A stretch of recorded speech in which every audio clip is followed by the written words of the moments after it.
Hey, welcome to the deep dive. We're cracking open that stack of sources you sent over, diving deep into the fascinating tension between baby boomer power and the rise of Generation Z. Think of us as your guides through this material. We're here to help you cut through the noise, pull out the most important nuggets, and, give you that well-informed shortcut. Absolutely.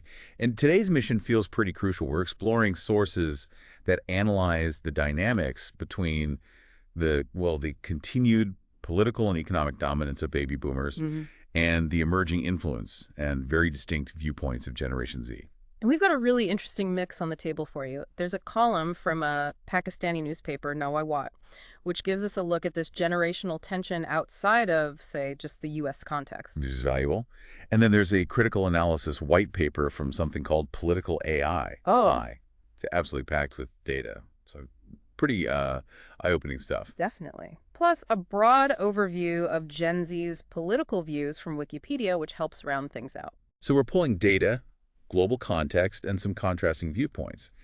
Our goal is to help you see what these sources say is really happening. Right. Why the political landscape looks the way it does right now, and how these different generations are, shaping it, or perhaps being shaped by it. Okay, so where should we start? Maybe with the Boomer Foundation. Let's do that. Let's jump in by starting with the generation that, according to these sources you've got, has held significant power for decades. The baby boomers, born roughly 1946 to 1964. Yeah, your sources, the Noah Walk column and that Political AI paper, they both highlight how boomers continue to dominate political landscapes. They specifically mention the U.S. and Pakistan as key examples. And they seem to have come into the world at a uniquely advantageous time, don't they?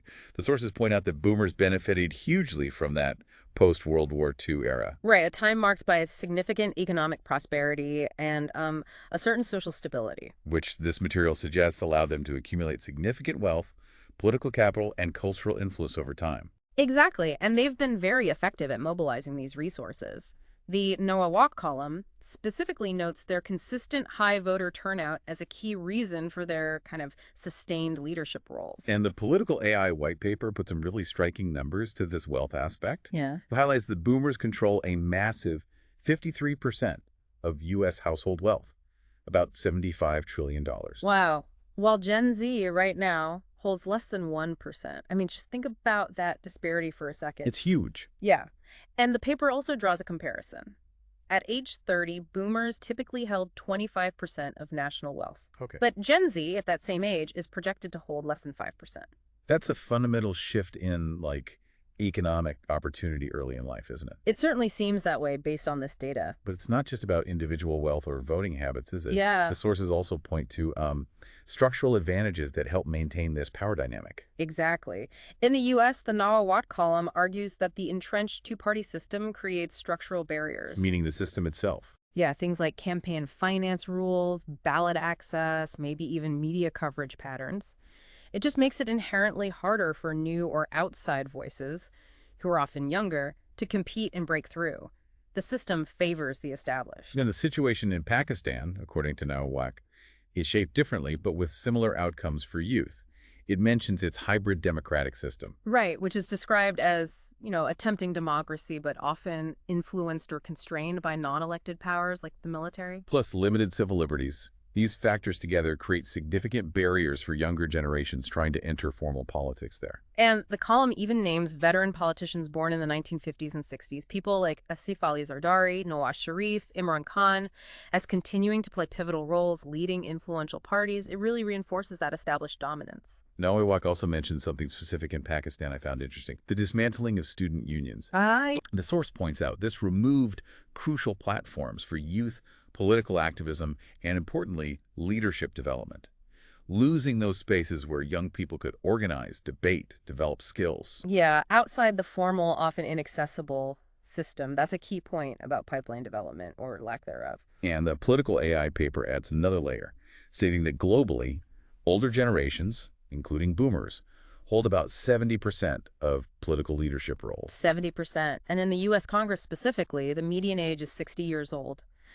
Boomers hold a really disproportionate share of those seats. So you have a generation that, according to these sources, benefited from a uniquely prosperous time, accumulated significant resources, and is now heavily represented in the political structures themselves, which these sources suggest may inherently favor their continued power. That seems to be the picture they're painting, yeah. A powerful foundation they've built and largely still occupy.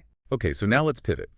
Let's look at the world generation Z, born roughly 1997 to 2012, is inheriting.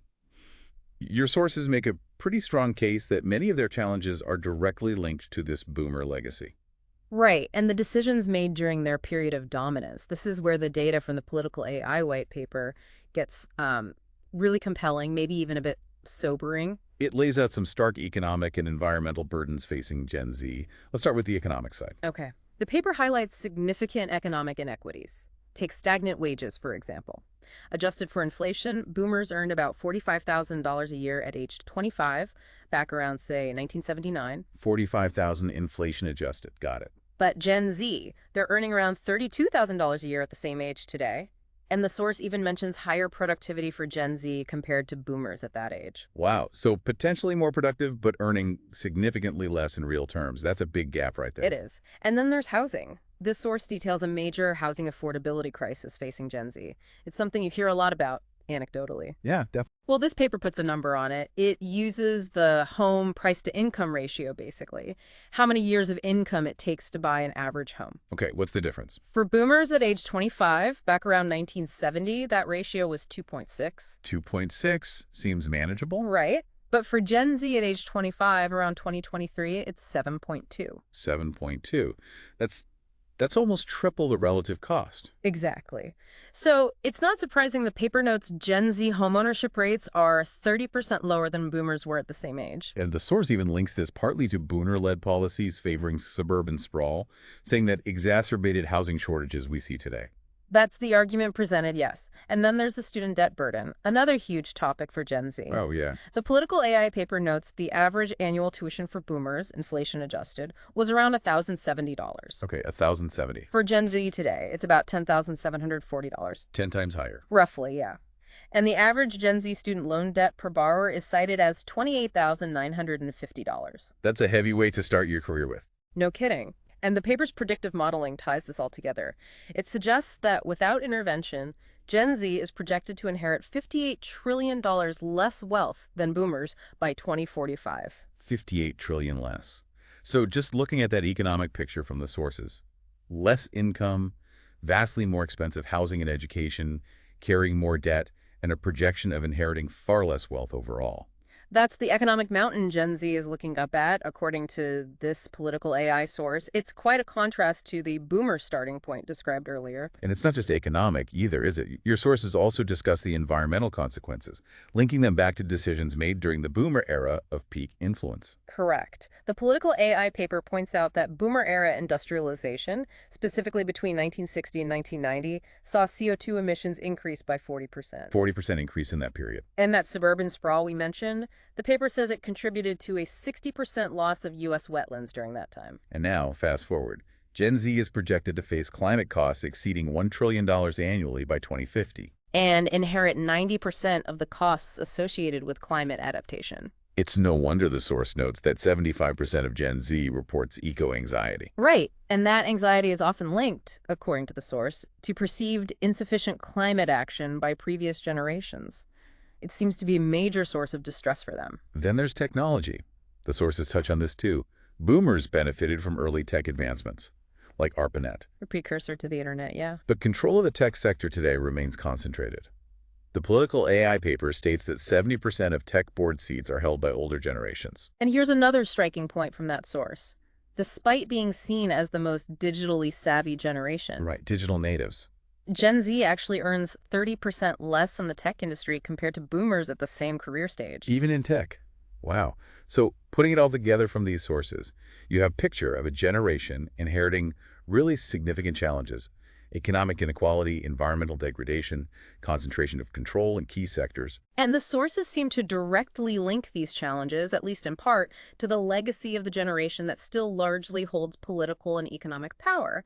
It paints a clear, if rather difficult, picture of the inherited landscape. Okay, so against this backdrop of inherited challenges, how is Generation Z actually navigating this world? Where do they stand politically? Your sources, especially the Wikipedia article you pulled, offer a pretty nuanced look. Yeah, it's not monolithic, that's for sure. Initially, Wikipedia notes, Gen Z was often portrayed as being, extremely progressive across the board. Right, I remember hearing that. They showed strong support for social issues like feminism, LGBTQ plus rights, gun control, climate change. And the article points out they largely voted Democratic, at least before 2024, and were sometimes described with terms like pro-government or even the most progressive generation ever. And it cites some U.S. polls showing like over half of 18 to 29-year-olds having a positive view of socialism, and almost two-thirds polled being likely to vote for a socialist candidate. Which the article partly attributes to the influence of Bernie Sanders' campaigns. Yeah, that connection is made. And similar leanings towards socialist economic systems and blaming capitalism for issues like housing are noted in some UK polls mentioned in the article. Okay, so what about their specific priorities? Globally, their top public policy priorities often include things like national economy stability, education quality, job availability,